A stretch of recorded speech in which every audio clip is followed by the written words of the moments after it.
interesting to as many people if you weren't here. So it's very good that you've come tonight. I have a colleague in California where I teach who said, he's from Texas, you have to understand, he said, I hope you enjoy the greatest nation in the world. Still talk that way about this place, huh? Please excuse me if it sounds like I'm speaking under the influence of Texas barbecue. I couldn't resist.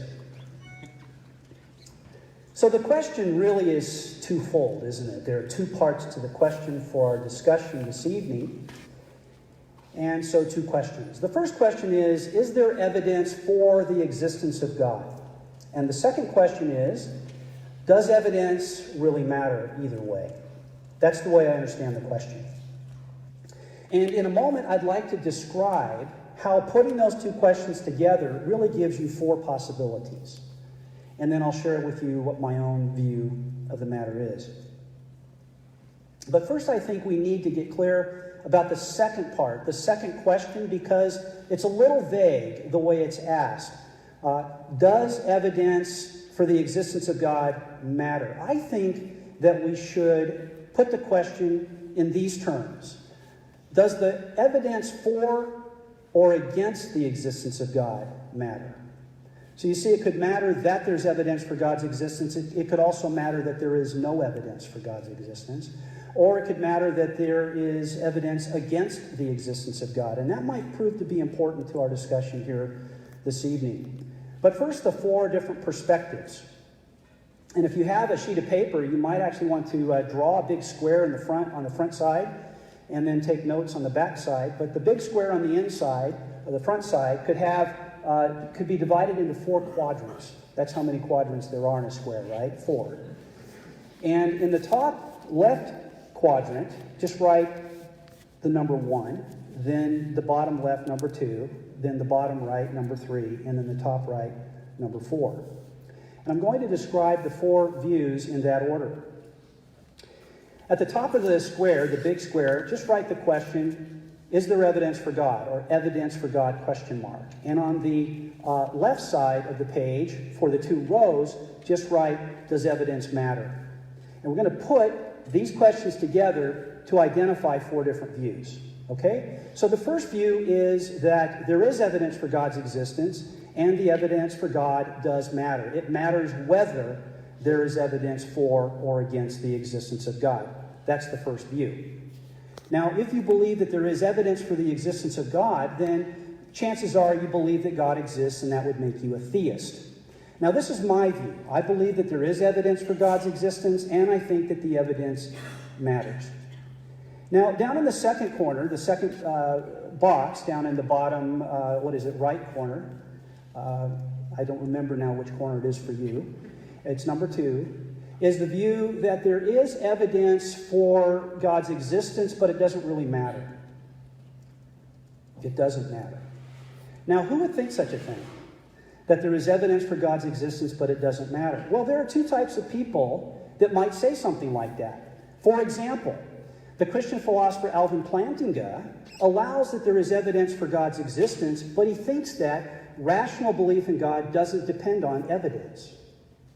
Your belief that God exists could be justified on other grounds. It could be grounded in some kind of causal mechanism whereby God causes you to have the belief.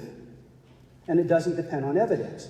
Maybe there's evidence. In fact, he has described evidence for God's existence favorably, but said ultimately our belief that God exists, the grounds for our belief, don't depend on that. Another version of this view would be what's called fideism. And that is the view that we don't worry about whether our beliefs are rationally justified or not. We simply have faith. We exercise faith. We don't believe on the basis of evidence. And faith is just a matter of exercising faith. It's not based on anything. Now, in this view, you can see how you can simply decide not what to believe, but how to exercise faith. So volition can play a role here because it doesn't require belief. Faith, on this view, does not require belief, and for that matter, you can believe something and not have faith, something we might get to later. The third view, then, would be the view that there is no evidence for God's existence, and it doesn't really matter. Okay, so this might be somebody who is an atheist or an agnostic, or somebody who exercises faith but without belief, and says, I'm indifferent. As far as I can tell, there's no good evidence for God's existence, no especially good evidence that God does not exist. But that doesn't really matter, because I can be a fideist just as well as the guy who thinks that there is evidence for God's existence. It doesn't matter one way or the other, and if you ask me, there probably isn't any. And then there's the final view, that there is no good evidence for God's existence, and that doesn't matter. Now, a person could say there is no good evidence for God's existence, and it does matter. Richard Dawkins would be an example of that. Richard Dawkins would argue that reasons to believe that God exists are not very good, and there are better reasons to think that God does not exist, and this matters. You should be an atheist. Others may be agnostic. They may think that the evidence could go either way, or that we can't tell for sure which claim is best indicated by the evidence. God exists or God does not exist. So they're agnostic. But they do think that evidence matters. They just think that evidence is inconclusive. Right? So that's another possibility in that category. Now, it'll be interesting to see where Michael Ruse would place himself on this schema. He may agree that these are 4 distinct possibilities and find himself located somewhere on the map, or he might describe a different view. From reading his work myself, which I found very stimulating and very enjoyable, it's a reason why I've been looking forward to this event, my impression is that he's a kind of secular fideist. That is to say, someone who thinks that the evidence really isn't very good, but it doesn't really matter. That what matters for the religious life is to exercise faith, and if you're going to believe, you should believe on the basis of faith. So that, I think, is approximately where he's going with his view, and we'll find out in more detail this evening. Now, I believe that there is evidence for God's existence and that it matters. What sort of evidence am I talking about? Well, obviously, this opening statement is not designed to give you a detailed argument. And I think there are several good reasons to think that God exists. These arguments fall into 2 categories. One category of evidence is evidence that we can all have access to in some general way, or I can direct your attention to the evidence. And maybe you see it and maybe you don't, and maybe you agree with me about where the evidence points, or maybe we disagree, but it is what you might call publicly accessible evidence. So evidence of this sort would include the evidence of the origin of the universe. So if the universe had a beginning, and every event has a cause, then the origin of the universe, which is an event, would have a cause, and then you have to work out what sort of cause would be sufficient for justifying the belief that there is something rather than nothing, and that it didn't just pop into existence out of nothing. Another category of evidence is the evidence of apparent design in the universe. Even Dawkins believes that the universe appears to be designed, but he thinks that you can explain away design with various hypotheses. So he sees the need to explain the appearance of design, but he might have a different way of doing that than I would. I think the best explanation for that is that there is, in fact, a designer. So these are 2 kinds of arguments that could be developed in detail. And there are others. There's a moral argument that might be made for God's existence. Now I have a kind of unique approach to arguing from the moral character of human experience to the existence of God, and maybe we'll talk about that as well. But it seems to me that as free creatures who are morally responsible for actions that we perform, the best explanation of that possibility is that there is a moral being who transcends the physical world, who ensures that this is possible and for real. And there are other arguments. Where did consciousness come from? If you look at the characteristics of consciousness, you might wonder, how can you explain these in physical terms and not in terms of some immaterial spirit who created the world? Now, finally, with just the few seconds I have left, I want to mention, but not develop, another category of evidence. Not evidence that's available to all of us, where we all have possession of it, but we can all come to different beliefs about it. This other category of evidence is private evidence. It's evidence that I can have that maybe you can't have, except in a way that's suited to your own experience. And we'll talk about this later. But I think that I can have evidence that you don't have. I think that I can have evidence that Michael doesn't have. And I think that the evidence that I have that he doesn't have could justify my belief that God exists. Now, this isn't evidence that would justify his belief because he doesn't have it, right? On the other hand, I think it is a kind of evidence that he could have. And we'll talk about how that is possible. There are certain conditions that have to be met if we're going to be justified in believing that God exists on the basis of this kind of evidence that is private. But I side with evidentialists in believing that no belief is justified except on the basis of good evidence. And I believe that that's true in the case of belief in God as well. All right, thank you very much. Dr. Michael Ruse will give his opening remarks. Oh, already I'm managing to lose things.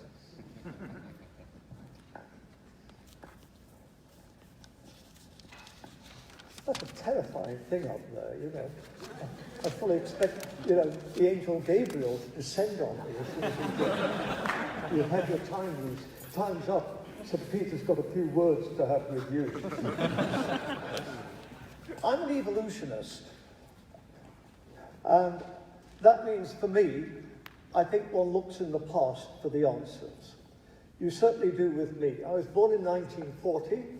My father was a conscientious objector during the war, and after the war my parents joined the Quakers, the Religious Society of Friends. And I was brought up very intently as a Quaker. And I think it gave me three things. One was an intense feeling that one is not put on this earth just to have a good time, but to serve others. Quakers aren't very literalistic about the Bible, things like Adam and Eve and those sorts of things, probably even Moses. But they take the Sermon on the Mount very literally.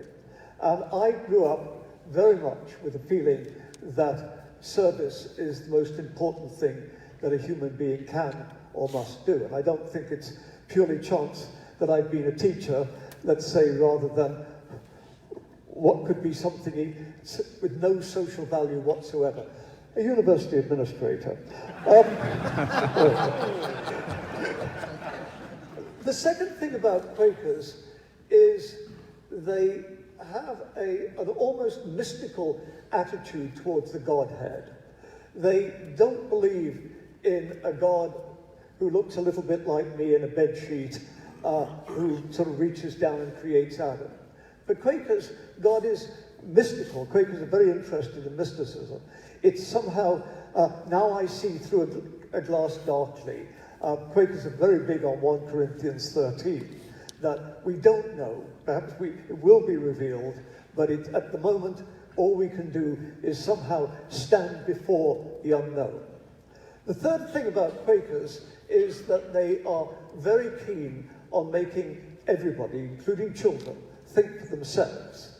They don't have dogmas or creeds. They have what they call advices and queries, which can help you think about these things, questions, suggestions, but there's nothing absolutely written down on paper that you must believe if you're going to be a Quaker.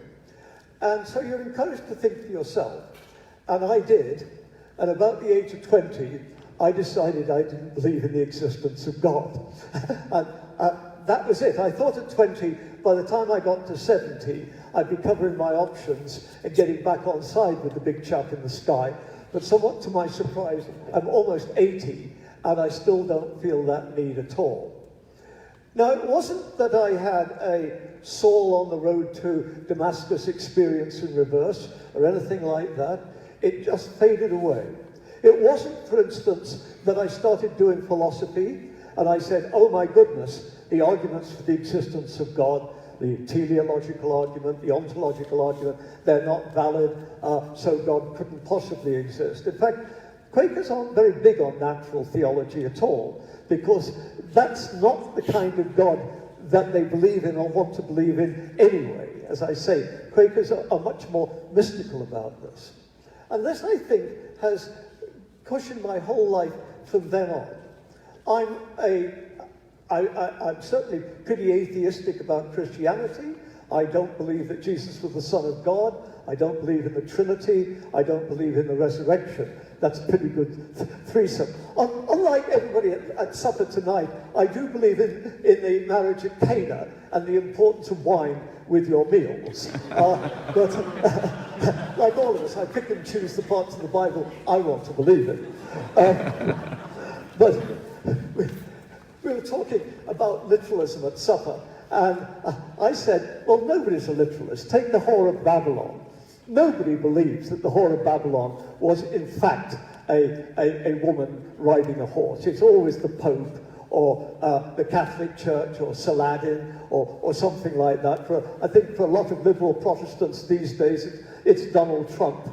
For me, it was my late headmaster. I'm sure he was the whore of Babylon. But I'm not really a literalist. So I'm certainly atheistic.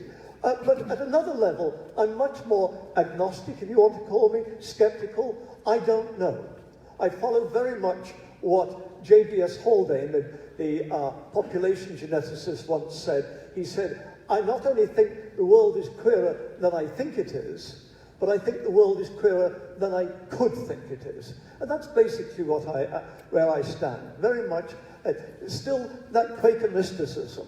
I don't think I believe in a being, or certainly not a benevolent being, but certainly for me, the world is an unknown. As I look at Christianity, in many respects, you're different from me, you're apart from me, but we share certain characteristics in common. And one is, I think, for all of us, certainly for somebody like me, and I think for you Christians too, it's not really a matter of proof. Having a debate or a discussion about what is the evidence for God is a little bit like what we in philosophy call a fallacy of complex question. Have you stopped beating your wife? And if you say yes, I say, well, why did you beat her in the first place? And if I say no, I say, well, don't you think you should stop beating her? Well, of course, the thing is, being thrust upon me or thrust upon you is the premise, which you don't accept, namely that you have been beating your wife in the past. And I think asking about the evidence for God is to go at it the wrong way, because I don't see the God question as primarily one of evidence. I see it much more of faith, much more of that openness, somehow that receptivity to the divine, who comes to you and touches you and fills you with a sense of spirit. Yes, I know that my Redeemer liveth. Of course, there's, as I say, I'm pretty good at quoting the Bible to my own ends. There's pretty good biblical evidence for this. As you know, when Thomas, after the resurrection, came to Jesus, Thomas said, well, I'm not at all sure that you're the risen Christ. And Jesus said, well, look at this. Look at my hands. Put your hand in my side. And Thomas immediately said, my Lord, my sovereign, my Savior. And what did Jesus say? He said, yes, you believe me now, Thomas, and that's a good thing. But much more blessed are those who believe on faith, those who believe without the need for evidence. And that, of course, is very much the Christian tradition. We who teach philosophy teach Aquinas' 5 ways. So one goes away thinking Aquinas was deeply into natural theology. Well, he wasn't at all. Aquinas says quite explicitly that faith is all important, and there are truths like the Trinity we cannot get except through faith. Aquinas makes the quite reasonable point that if God does not come through us through faith, then what about the ignorant? What about the lazy? They're not going to work through the proofs of the existence of God. They may not even be able to. But it doesn't mean to say that God is not going to reach out to them. So as I say, I feel very strongly that asking for evidence in that sort of way is mistaken. Pope John Paul II in Fides et Ratio made exactly the same point. And of course, the great Protestant thinkers like Kierkegaard and Karl Barth have made exactly the same point. So I don't want to put it on evidence. It doesn't mean to say that the evidence can't be important, but it's not evidence that makes you believe in God. The great Anglican theologian who later became a cardinal of the Bishop of the Church of Rome, John Henry Newman, in the last century, said, I believe in design, because I believe in God. I do not believe in God because I believe in design. He said, design teaches me about the magnificence of God, the strength of God, the creation of God. But Christianity teaches me about humbleness, about sacrifice, about pity, about love, about hope for the everlasting. He said, that's where my religion is based. It's not based on natural theology. Natural theology has its place, but it's much more to help you round out. So, for instance, the cosmological argument is not going to prove God through what everything has a cause, there must be a first cause causing God, because as even Richard Dawkins has pointed out, that the next question is, well, what caused God? Because Christians are going to say something like, well, God is cause of himself. Now, I think those are important questions. I'm a philosopher, so I'm not about to, give way on everything I do.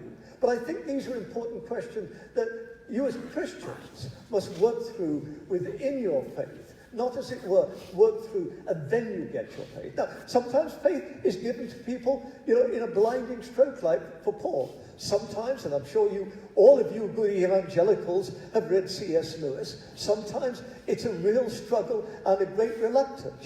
C.S. Lewis said, finally I got down on my knees and there was no more upset or saddened convert in the whole of England than I was that night. So I'm not saying faith comes that way, but I am saying that I think that asking for evidence for God is, as I say, in the philosophical world, a category mistake.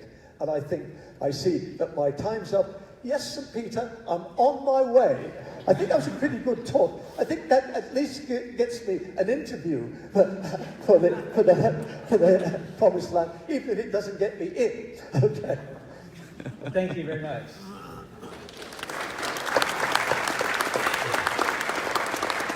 All right, we will have 20 minutes where Doug Geivett will pose